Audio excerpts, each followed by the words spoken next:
everybody, thank you for joining me, Kate May, Modern Day Mystic, on my YouTube channel. Now, I've said to quite a few people I would talk about the moon cycles. So I've wrote a blog. I'm going to read it right from word for word and then kind of just put my spin on it again at the end there. So this is what I wrote as we enter the full moon in Sagittarius. Everything's a bit prickly anyway. So the moon cycles, the energy that surrounds the moon's changes are not only magical but enlightening aspects. The full moon gets a lot of bad press, with a common thread of crazy vibes often blamed on this. Sensitive people and animals alike often sense a change of emotion with this, and the other phases of the moon too. For me, I love all the moon phases, each one unique and perfectly in line with nature's way.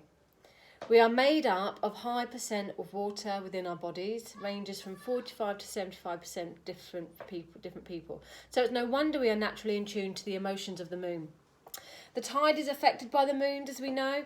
During both the new moon phase and full moon phase, the tides are at their highest and lowest, caused by the moon's gravitational pull that generates what's called the tidal force.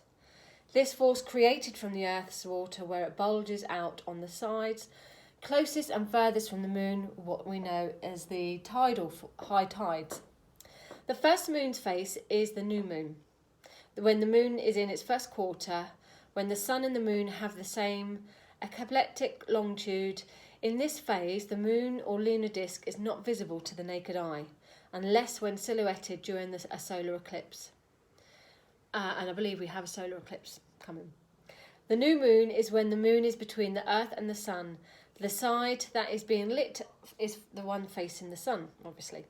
For each of the moon's phases, you can check out your birth chart to see what position the moon is in and what astrological house it falls in for a deeper understanding personally. Or you can choose an area of your life you would like to input the change. There are lots of free astrology charts, so you can just Google free astrology chart. Pam Gregory has an amazing one. There's lots of them out there, so you can really find when you were born, your time that you were born, and what moon you've got, where it sits, what house it sits in. So, for example, if you've got, I don't know if these are the right way, they're not my glasses, I've just used them for the minute. If you've got your moon in the fourth house, for example, your home and family life are the areas that are going to be most changed there. But getting your chart done up really does help. The new moon represents the lunar cycle, symbolising new beginnings. A great time for new ways, new ideas and new projects and new goals. As with all things new, there would be an element of old. A period of reflection would naturally occur. The new moon is a time of rebirth. I love the new moon.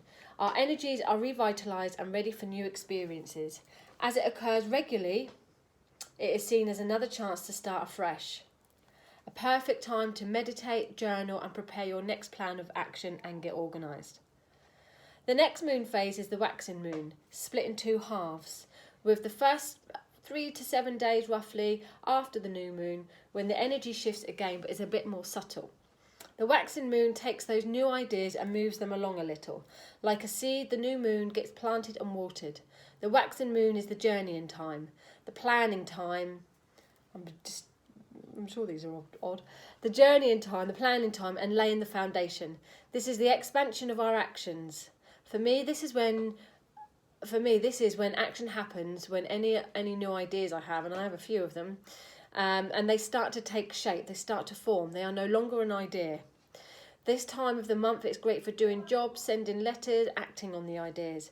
This is when we can ask ourselves, are we on track for our goals? Are we heading towards what we want to meet the full moon's deadline? Are things as they should be? Are your new moon plans happening? The second phase, 10 to 14 days roughly after the new moon, is the waxing gibbous. See these ideas really forming now or not? By now you would know if something is working or if it will show up as not to be expected. This phase there really is action and movement with things. You should start to see the results from the implementations and start to set off those ones that aren't working, tie up the loose ends as we draw closer to the full moon stage. So you see you have your new moon, then you have your full moon, but the bit in between is the action part. And you know, the new moon for me is the thinking, the coming up with that idea, that inspiration. Then it needs the action for it to implement, move forward. The full moon follows, with the seed has grown to its full potential. When we see what has come up from being hidden, when emotions are high and sensitives are in tune more so than ever, we reflect on the past ready to let go. The ripest point of ideas has now come to fruition. You can see if they will work or not, and there are many aha moments normally occur during a full moon. You normally get that awakening, that clarity. It's like something has burst and get it now. A great way to release what no longer serves you through rituals, baths, and lots of different cleansing rituals and ceremonies. As we see the moon's energy change again, around 3.5 to 7 days after the full moon, the wane and gibbous phase occurs, also known as the Earth Mother Moon. Decreasing in size, the moons start to recede, turning into a thick sliver of light before dissolving completely to the death, before repeating the cycle all over again. During this phase, our minds turn inwards and we start to think about what we need for a more balanced life, a time to look at our endeavours, correct mistakes and make amends. We now need to look at what we have left behind and how we can bring it to a more positive energy to allow the endings to be final. The release of what was let go of at the full moon has this time to be gone or to be amended. So you get to see if something has come to light around the full moon, then you've got those next week or two to be able to decide what you're going to be doing with it. The second part of the waning phase is called the lunar harvest, 7 to 10 days after the full moon.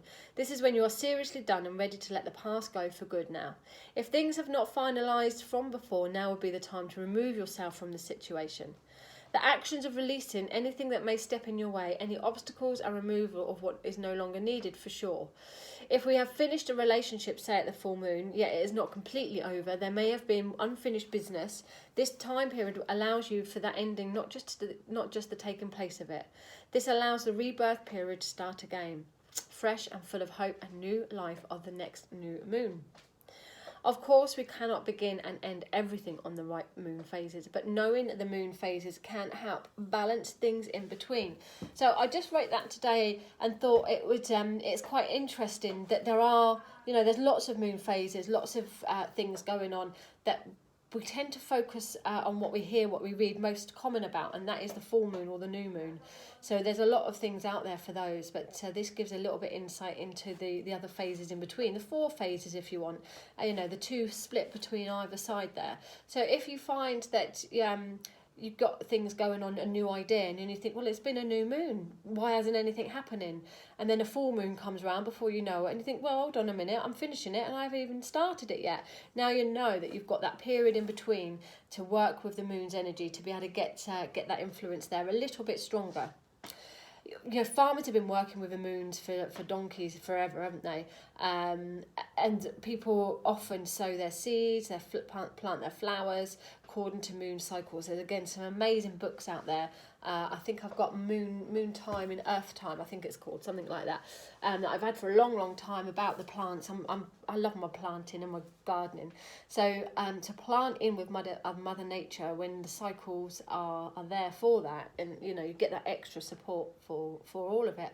But to actually implement it into your own lives, whether it is relationships, work, career, I very rarely would send an email for something new on a full moon. I wouldn't do that. I would hold off for a little while. But I use it actively, so I would look around at what needs to be finished or finalised.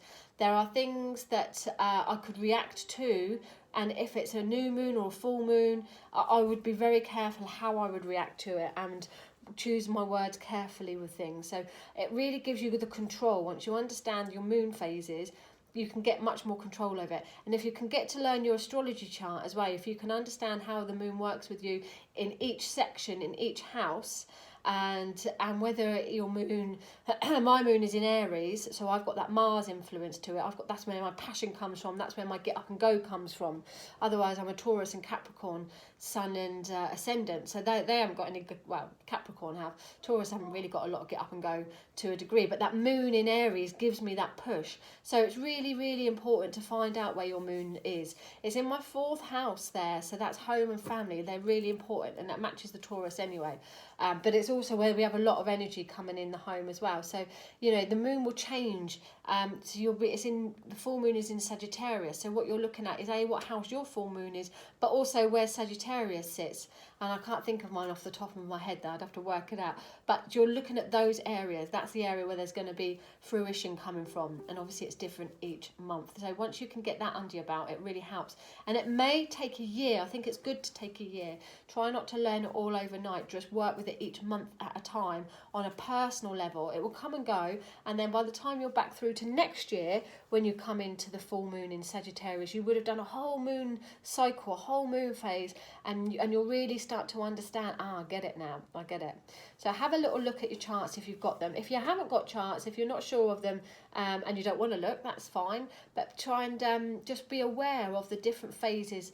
It's not just a new moon and a full moon, there's a lot more to it than that.